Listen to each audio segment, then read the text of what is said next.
what do you think about Microsoft buying LinkedIn? Yeah, it kills me, Jacob, because I was a big investor in LinkedIn a while back. It kills me because I own the stock, and I knew the stock was going to go up a lot, and I knew at one point that LinkedIn would be the largest market cap company on the planet. In my financial model, I modeled it out, and I did really, really well. I made a lot of money on that stock. And I remember when I owned it, people said, Chris, you're crazy. It's 100 times earnings. And I said, no, it's not. It's 3 times earnings in 5 years, based on my estimates. And LinkedIn was the only company in the world that didn't have competition, right? Where else do you go online for job stuff? It was just them. And there's a couple of reasons why they sold to Microsoft and why Microsoft bought them, in my humble opinion. So what happened was LinkedIn bought a company called Lynda, and Lynda is online teaching stuff. And I thought about teaching there. They approached me. I talked to them for a while. They wanted me to sign a big contract, which would have stipulated I can't teach anything remotely similar anywhere else. And I'm an open source guy. I don't want to do that. I don't want to get my hands tied. But the way it works is Lynda, Lynda, they help you script it a bit. Then they fly you down to Santa Barbara, which is in California. Then they record it there with you, and then they take 6 weeks to edit it, and they do a great job. So LinkedIn bought Lynda, and it looked like revenue growth was huge for LinkedIn because they bought another company. And then a year later, obviously, revenue growth wasn't as good because the year-over-year comparisons of having bought Lynda were already in the financial model, right? So the organic growth looked pretty bad 1 year out. And so the stock went down a lot. And so I'm pretty sure this is how it works. Microsoft's investment bankers called Microsoft and said, hey, LinkedIn is down a lot because they missed a quarter, or growth is slowing. I think this might make sense for you to buy because you might be able to keep Outlook relevant. And Outlook is probably the most important product that Microsoft has. And imagine embedding LinkedIn into Outlook. Wouldn't that make sense? Just like Skype and Outlook. Wouldn't that make sense? Yes.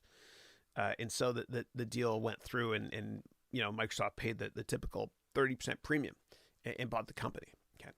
Now, one of the reasons why Microsoft bought LinkedIn was because of what I just mentioned, making Outlook more relevant. But also what happens with big companies is it's very dangerous. When you make a big acquisition, it might be great at first because it looks like revenue growth is great because of that acquisition. But then next year, revenue growth slows a lot because you didn't buy another company.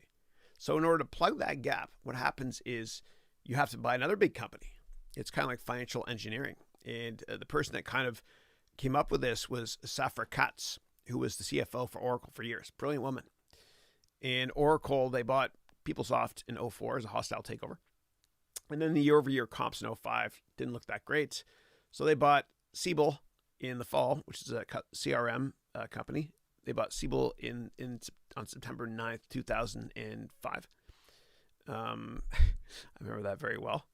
And then they bought BEA, then they bought Sun Microsystems, then they bought NetSuite, rinse, lather, repeat. If they don't do big acquisitions every year, it looks like revenue growth is really, really negative. Plus, Oracle is not really growing as fast as it used to. It's a great company, but it's like the United States. America is very big, and as a result, GDP, which is the revenue for America, will never grow more than a couple percent. It's just big.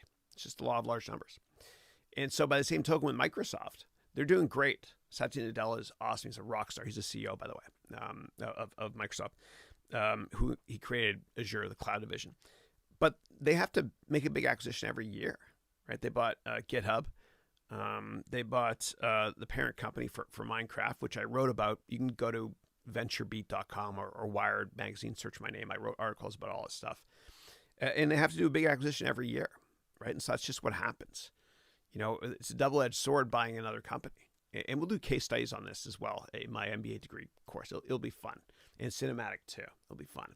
So, and if you have follow-up questions on that, please let me know. Now, what I did was yesterday, or 2 days ago actually, I recorded a video for my complete video course using a green screen and using a treadmill.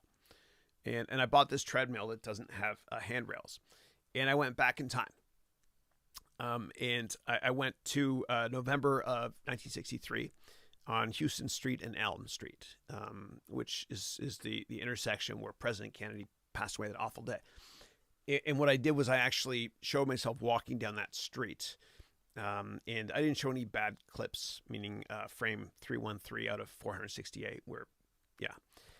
But it was fun for me. It was fun for me. But anyway, when I teach my courses, MBA degree courses, we're going to have a lot of fun stuff like that in the background as well. And the reason I did the JFK thing was because I bought the exact same model of camera that Abraham Zapruder used to film the Kennedy incident in 1963. It was an 8mm camera.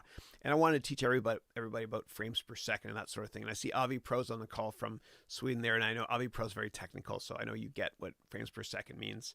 I didn't understand until I taught about it a couple days ago. But anyway. When we do my MBA degree program, we're going to walk to different Silicon Valley headquarters. Like I'll be walking on my green screen here with my treadmill. And by the way, the way to paint